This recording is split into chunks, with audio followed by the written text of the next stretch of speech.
This female Rottweiler named Dunker is not what you would expect. The huge German dog is the proud foster mother of 4 fox cubs.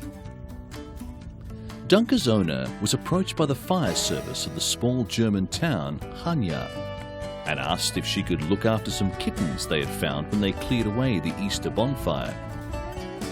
The kittens, however, soon turned out to be 4 fox cubs. These abandoned cubs have had a lucky break though. Dunker might not have had puppies of her own, but is an experienced foster mother. The previous autumn, Dunker had reared 12 kittens on her milk. She was able to look after the fox cubs after just 4 days.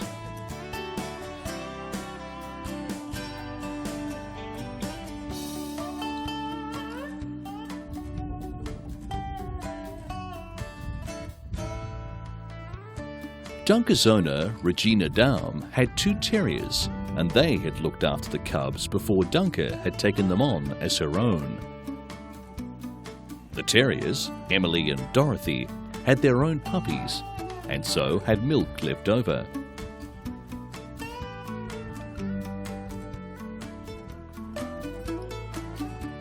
The cubs and their new mother are all doing well.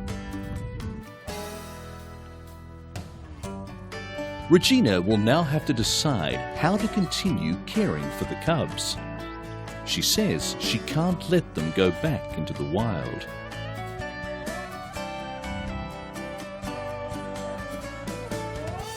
Until that decision's made though, these fox cubs are happy enough being in the doghouse.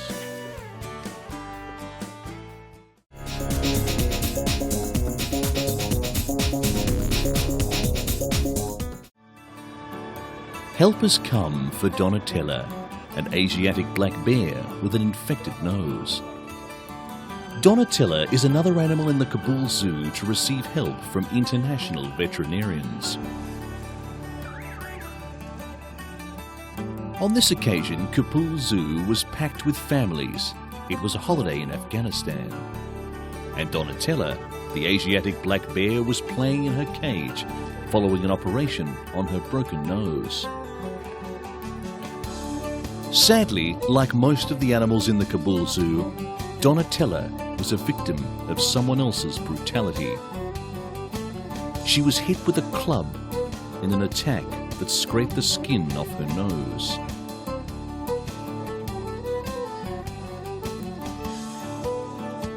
British veterinarian John C.M. Lewis was sent by the World Wildlife Society for Animal Protection.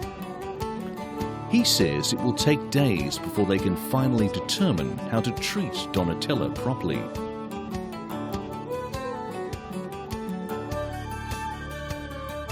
Despite her condition though, Donatella was in a playful mood. Somebody had donated a volleyball, and Donatella was playing with it, demolishing it, which was fine because that's what bears do.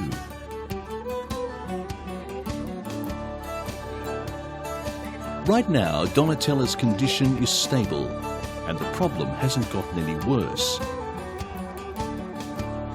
She's taking drugs, which is the most important thing. During the Taliban regime, animals at Kabul Zoo suffered from poor nutrition and a lack of veterinary care.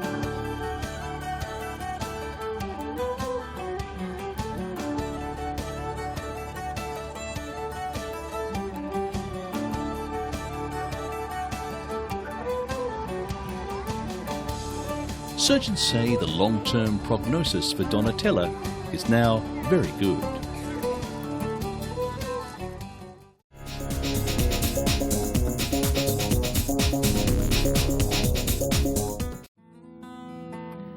China's panda reserves are stepping up efforts to get pandas out of their cages and back into the wild.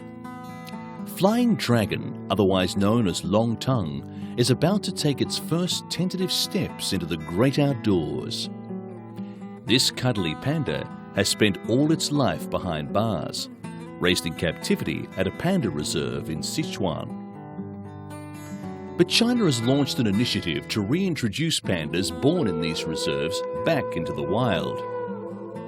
China's wild panda population is currently hovering at the dangerously low figure of about 1,000.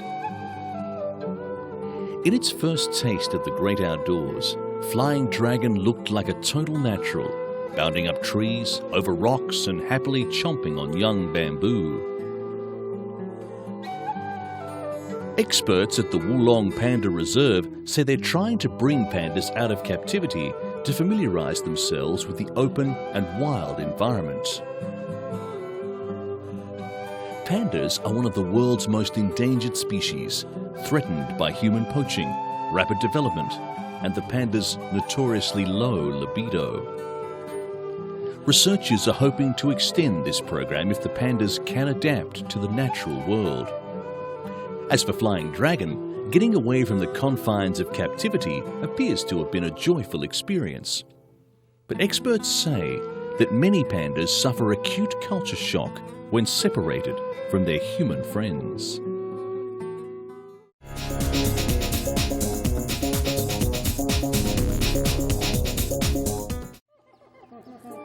A troop of monkeys is raising havoc at a school in southern Thailand, snatching sandwiches and sweets right out of children's lunchboxes. Each day, the children are forced to guard their lunchboxes as dozens of hungry monkeys search the school grounds for food. No rubbish bin is left unturned as these primates go on their rampage. School principal Nakul Baibua says the monkeys often jump on the children and grab food right out of their hands. But he says it's always a playful exchange. They never physically attack the students, they just snatch their snacks and pickpocket.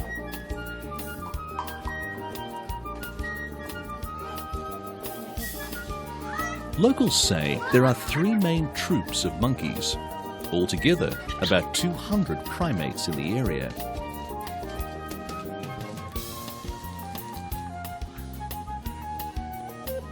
Each troop seems to take turns at raiding the school. The situation has become so bad that wire mesh has been put up around the classroom windows and near the canteen. This hopefully will prevent the animals from getting inside, but the protection doesn't always work.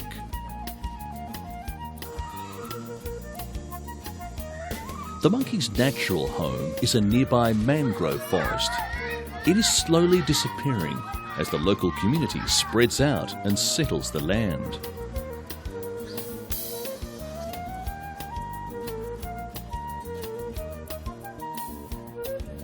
On the whole, there doesn't seem to be any hard feelings towards the monkeys. The children say their furry friends make life a little more fun at school.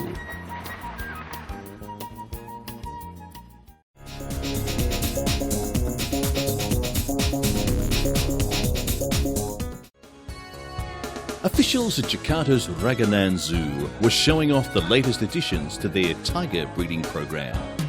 4 white Bengal tiger cubs. The proud parents were a gift from the Cincinnati Zoo way back in 1989, and since then, an effective captive breeding program has ensured the survival of these rare animals.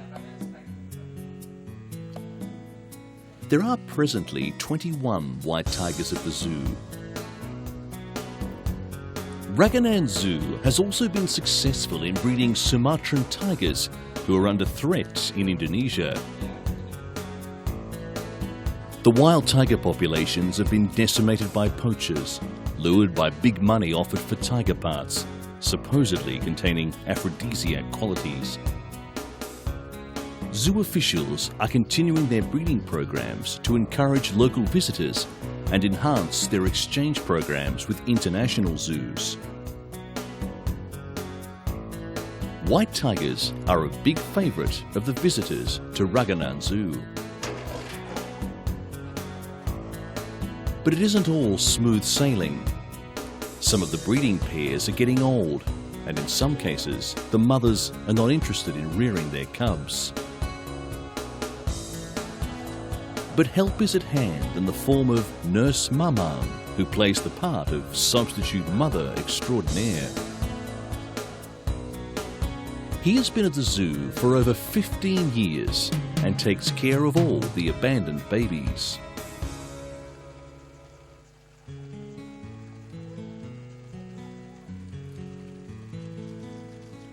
His latest patient is Bella, who was abandoned by his mother and now relies on bottled milk and sleeps with Maman in the nursery.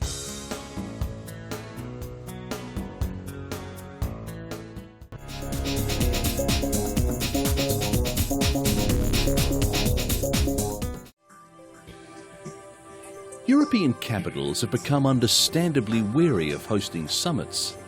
But at this event in Rome, it wasn't anti-capitalist activists that had everyone worried. It was the participants. Hordes of spiders, poisonous snakes, lizards and tropical frogs descended on a central hotel for Europe's largest reptile show. The pride of the 5,000 square metre trade and reptile exchange fair, Reptilia, was a show of 40 of the world's most dangerous snakes, including green mambas, cobras and rattlesnakes. One of the most fearsome is the green mamba, whose charms include the ability to kill a victim within 30 minutes with its nervous system numbing white venom. However, this is not something which appeared to bother its handler, Fabrizio.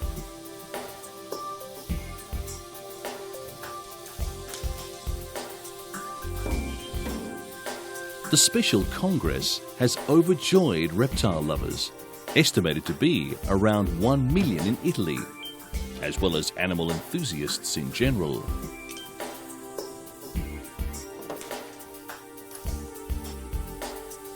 Spider lover Stefano, who bought 3 of the 8-legged creatures, said that these strange types of pets were more appealing than the average pet.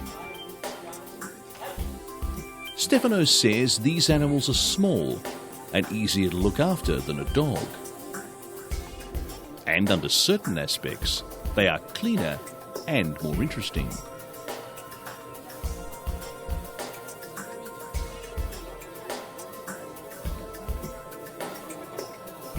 While many people might find the idea of a reptile pet repulsive, Sarah from Milan said although they weren't her favourite type of animal, she thought they had their own appeal. You can hold them in your hand. They're smooth. Sarah, though, prefers ferrets.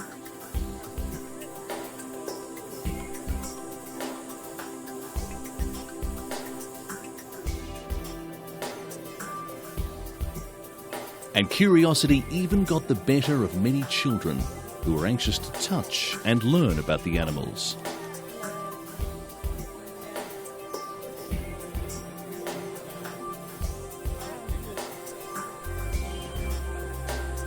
The fair aimed to promote knowledge about reptiles and the proper care of these creatures, with the majority of the animals bred in captivity and not taken from the wild.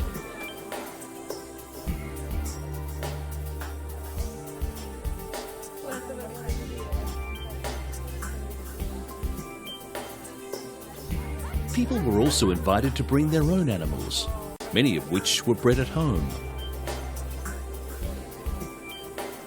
They are encouraged to exchange them with other people, giving special emphasis to discouraging the illegal importation of exotic animals.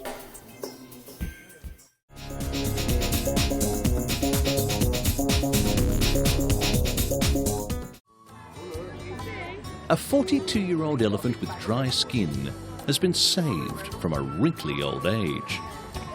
Wendy, Bristol Zoo's only elephant, is being treated daily with free moisturising cream, causing somewhat of a spectacle for the zoo's visitors. Wendy is Bristol Zoo's only elephant.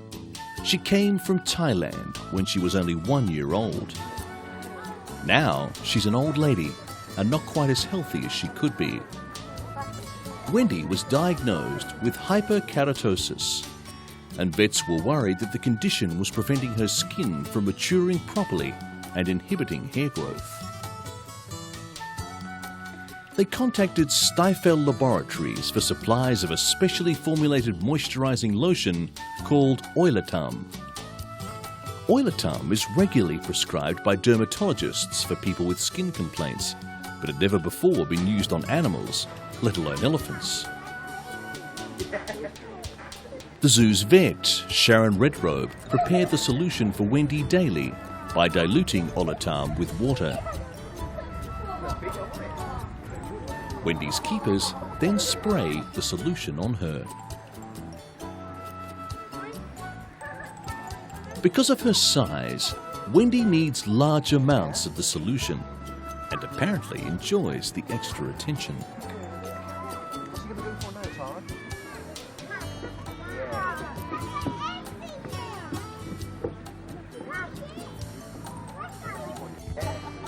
And the treatment seems to be working.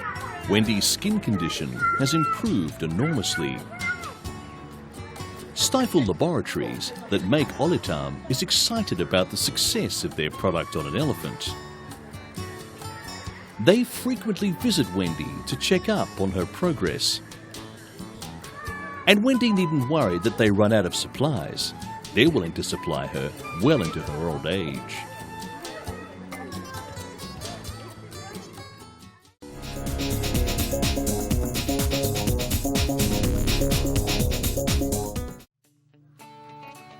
A young giraffe in Japan has gained a new lease of life thanks to his devoted keepers and an artificial leg. Keepers at Omoriyama Zoo in Akita City, some 450 kilometers north of Tokyo, actually feared for the life of 9-month-old Teo-san after he fell and broke his right foreleg. He'd had a run-in with a rather rowdy zebra. The limb was promptly placed in a cast, but he'd showed no signs of necrosis or tissue death, which threatened to lead to blood poisoning and take his little life. The zookeepers said they took pity on the baby giraffe and were convinced that he still had the will to live.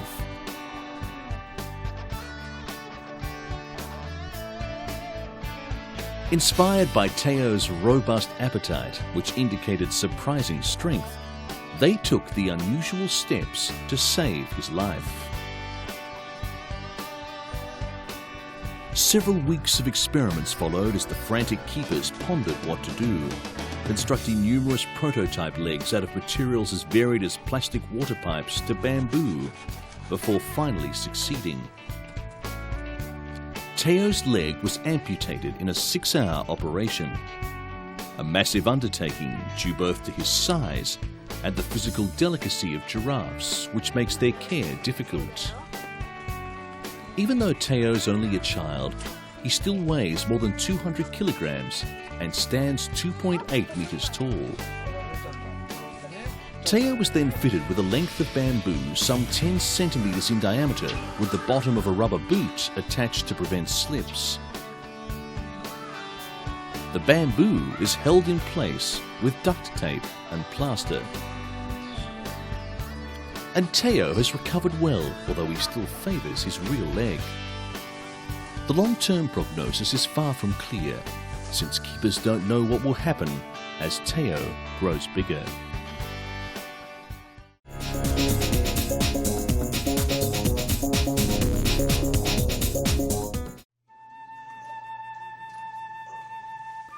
A German zookeeper saved a baby tapir from certain death by giving it mouth-to-mouth resuscitation in Hanover Zoo.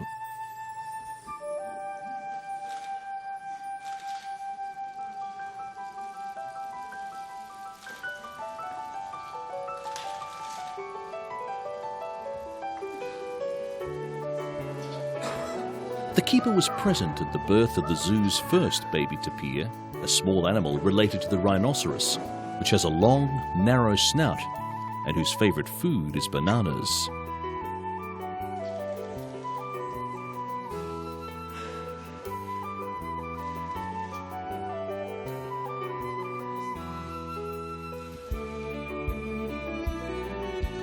Baby Carmina was born buttocks first and had breathed in fluid while still in her mother's womb, which left it in danger of suffocation.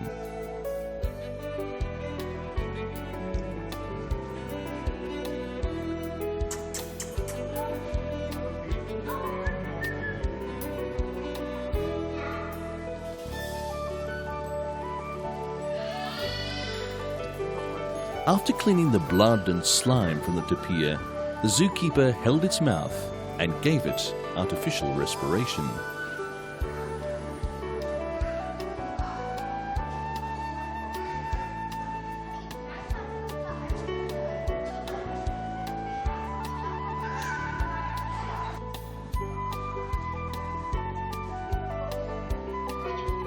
The zoo says all keepers are trained to perform the kiss of life on their charges, but that it takes a strong nerve to do it, especially as many animals, including the tapir, can give a nasty bite. The zoo said the keeper who performed the operation, Dieter Schulte, had a tricky job, as Carmina had very small lungs, and it would therefore have been dangerous to blow into them too hard.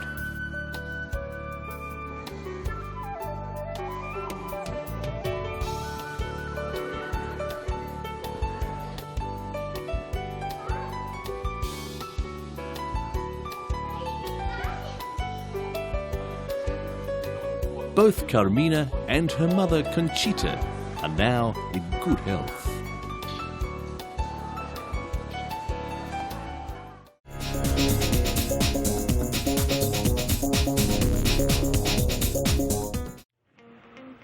Most fishermen view them as pests and a threat to the world's dwindling fish stocks.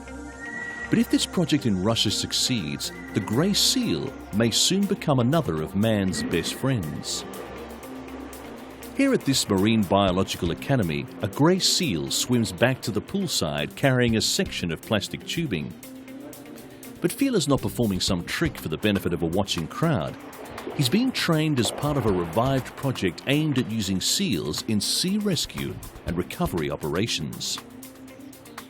4 of these seals are being trained at the Marine Biological Academy in a revival of an old Soviet-era project in which seals were to have been trained to help divers in marine rescue operations, as well as in repair of underwater pipelines. Staff at the marine facility believe these seals can be trained to help in such operations. It involves teaching them to recognize basic geometric shapes and signs, which they say may lead into more sophisticated recognition skills. As part of the training process, the seals are fitted with a special rescue harness to which equipment can be attached, or people can grab and hold onto in operations at sea.